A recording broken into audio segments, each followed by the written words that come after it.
Happy New Year, fam. What's good? This is Vince Borja from Elevated Barber Studio in Jacksonville, Florida, and I want to help barbers find clarity and build success in this barber industry. It is 2026. It is a new year, so that means new goals, new money, new blessings are on the way, but we have to be prepared for it.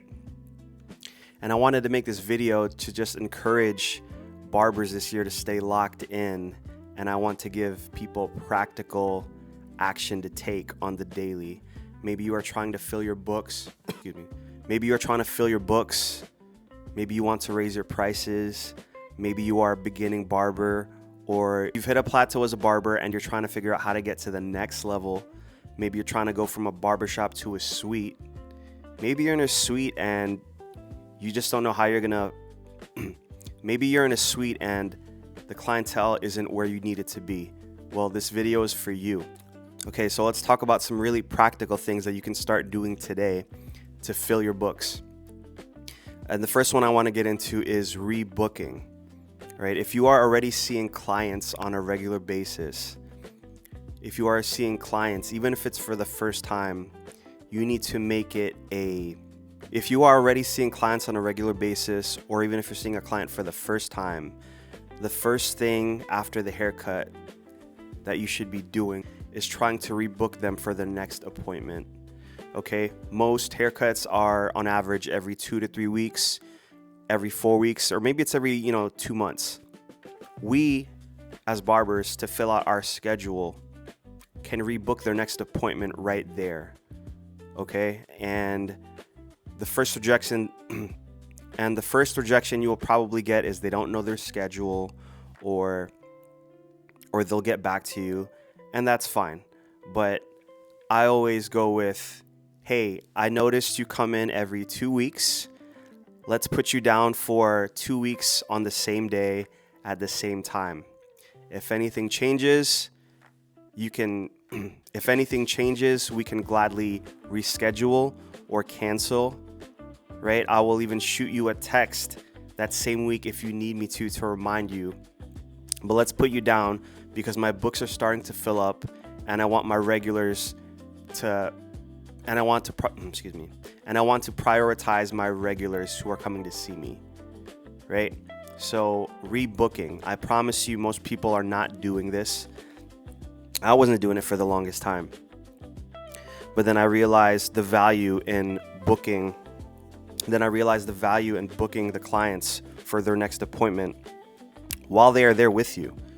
Man, my books have started to fill out so much more. I'm booked 2 to 3 weeks out, right? And some clients, they are just almost religious about the haircut, and they're showing up every 2 to 3 weeks, same day, same time.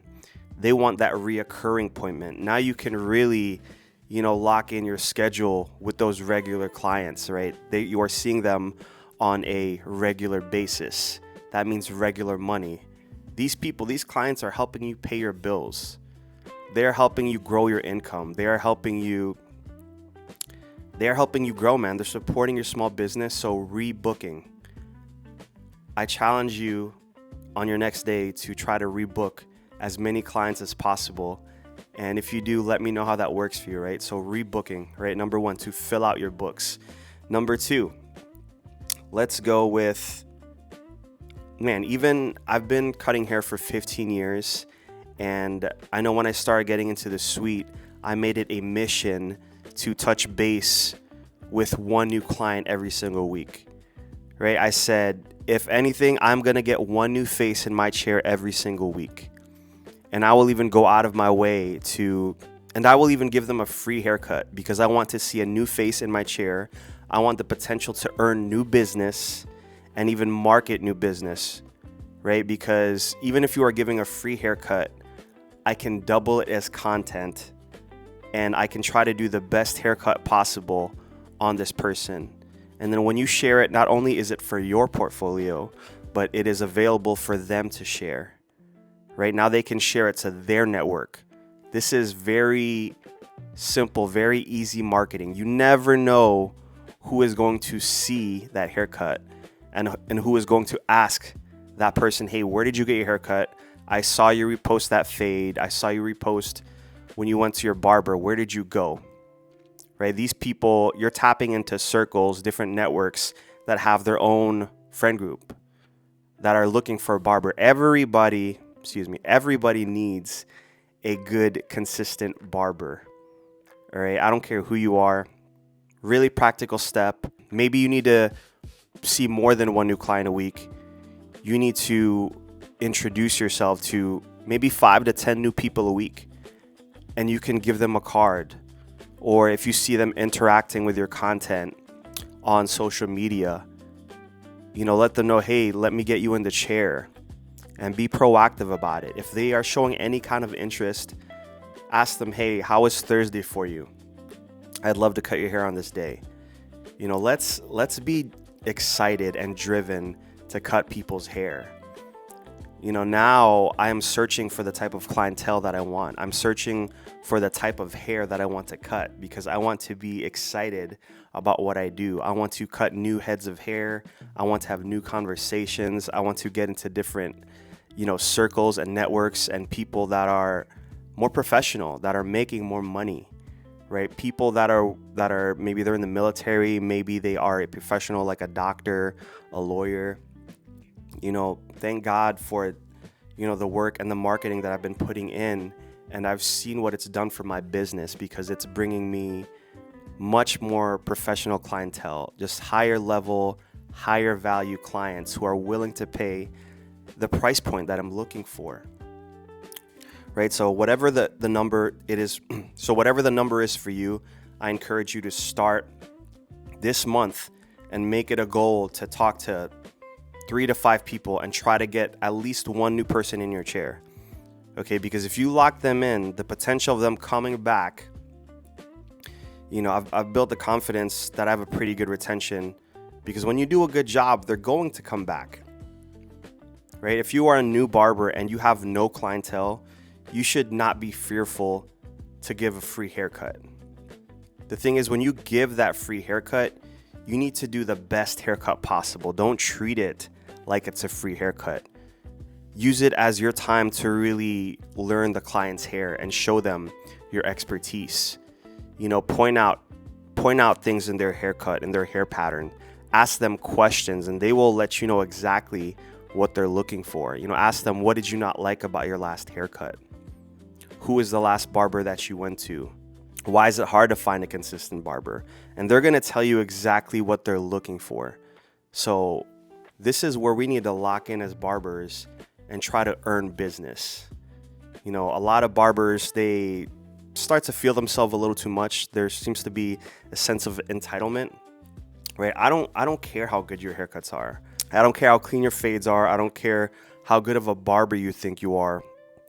Most of these clients just want a haircut that is good enough, and they want a professional, and they want consistency, right?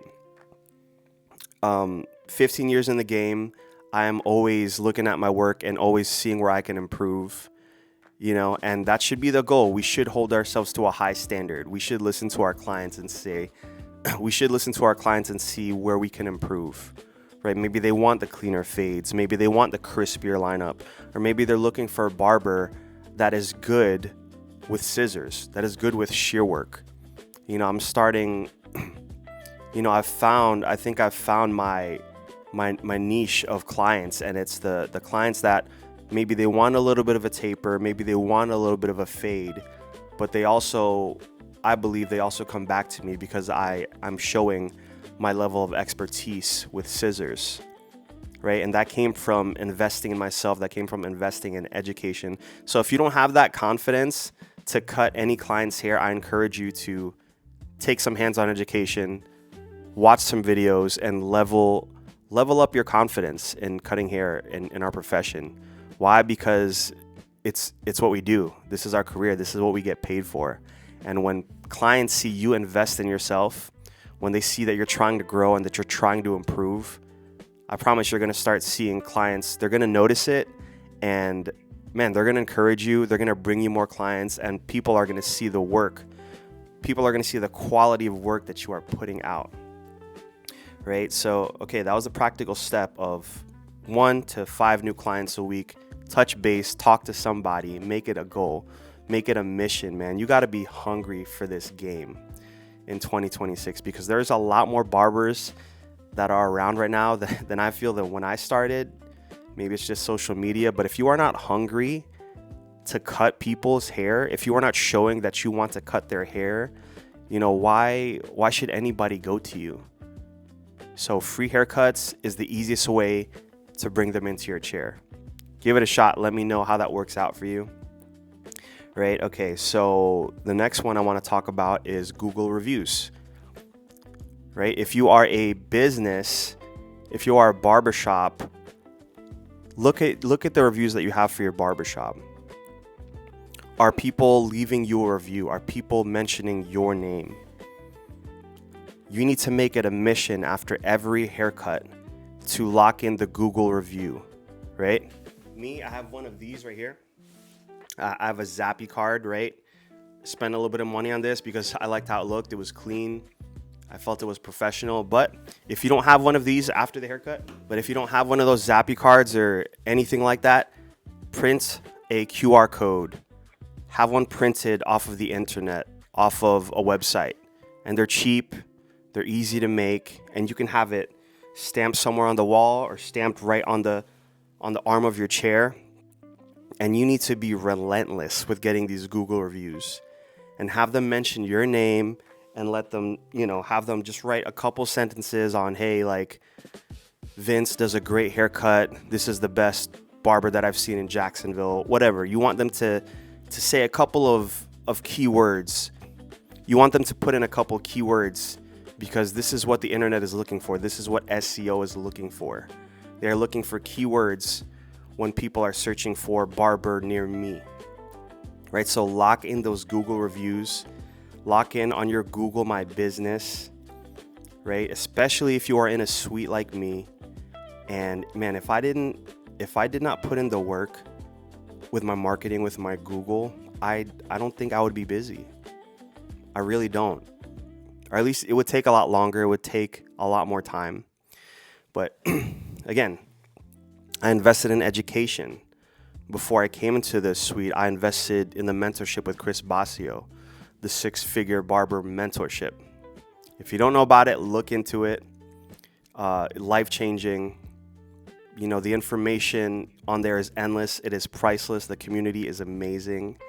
And you can quit it anytime. Right now, I believe it goes for probably like $100 or $120 a month. And there's just so much information on there, so much experience and mentors to leverage just their knowledge, man, their wisdom.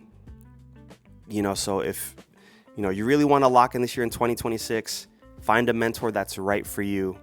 Find the community that is going to push you and that is going to encourage you to have your best year, right? And then let's talk about social media, man.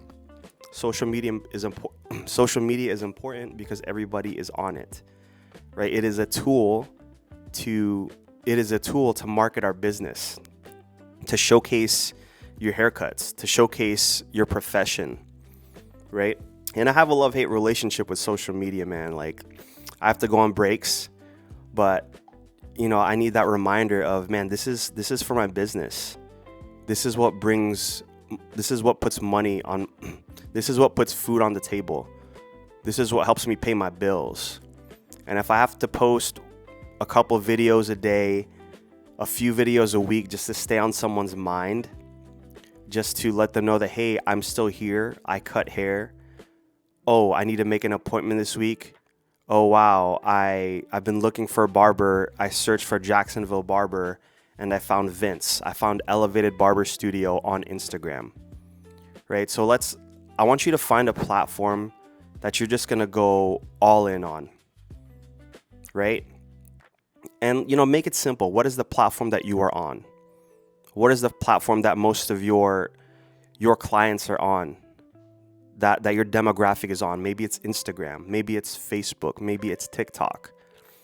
I use all of them, but I put most of my energy into Instagram, right? I think it's great because you have stories, you have posts, you have carousels, and then you can have a conversation in the DM. There's so many ways to market yourself as a business, as a professional, as a brand on Instagram. I love Instagram, right? So if that is a platform for you, man, really lock in this year. Again, set a pace for yourself. Maybe keep it simple. Maybe it's one video a day. Maybe it's one picture a day. But let me tell you this, we need to be in the habit of documenting all of our clients, especially if you are on the come up. Take picture of all your haircuts. Take videos of all your haircuts. Why? Because you are practicing. One, you get to study your haircuts. You get to look back on, wow, maybe this haircut wasn't as good as I thought. Or wow, I need to find a better angle. But if you can take a nice video, a nice picture of your client's haircut, and now you can share it with them and they're willing to save it or repost it, man, you are in the game. That is so valuable. You are just winning on so many levels when you can take a great piece of content and have it to be shareable. And I want to talk about my favorite content right now that I believe works the best, and you guys have seen it all, is the client consultation, right? The client consultation and then the before and after. Man, if you aren't doing this, and do it in your own way. I'm not saying you should copy exactly what everybody's doing, but I believe the client consultation is probably the most important part of the haircut. So when you're sitting there with the client and you're asking the man, what did you not like about your last haircut?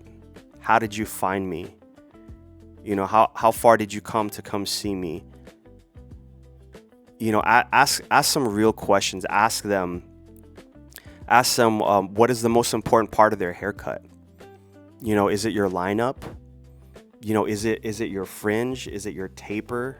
Is it the fade? Everybody is looking for something different in their haircut, right? So when you're doing the client consultation, it is so valuable, man. I love it, and it's easy because this is something that you do with every client, especially new clients. Set up the camera, mic yourself up, and just do what you're already doing.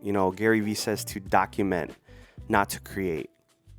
Maybe you're someone that gets overwhelmed by the thought of social media and the thought of trying to create something that could go viral. Don't think about that. Just document what you're already doing. And my favorite one is I'm going to go with the client consultation and then the before and after. Right? So find your platform, find your style of content that you want to post, and just go in like a madman, dude. Maybe it's client testimonials. Maybe you want to start off with a before and after. Simple before and afters, photos. I think photos are great, and a lot of people are doing photos anymore, right? And don't be afraid to show your personality.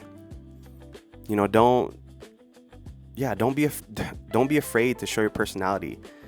My favorite thing about the barber industry, why I love this industry so much, is because I get to be myself. So when you can be authentic and genuine with your content on social media, guess what? You are going to attract exactly the type of clientele that you're looking for, because they're going to be drawn to you. Most people aren't going to go to you just for the haircut. They're going to go to you because of the way you present yourself, because you talk professionally, because you show up on time, because you're consistent, because you value your client, because you aren't trying to text and talk in the middle of a haircut. We need to hold ourselves to a higher standards as barbers, man. Because I hate the barber slander in the industry when they talk about us as professionals, when they talk about us raising our prices and trying to make more money. We need to hold ourselves to a higher standard. I want us to put more respect on our industry and our profession, right? In 2026, let's lock in. Let's get it this year, man. I'm super excited, and I just wanted to share this video to inspire someone, to encourage someone. Lock in. If you have any questions, let me know. Vince Day on all platforms. Until then, peace.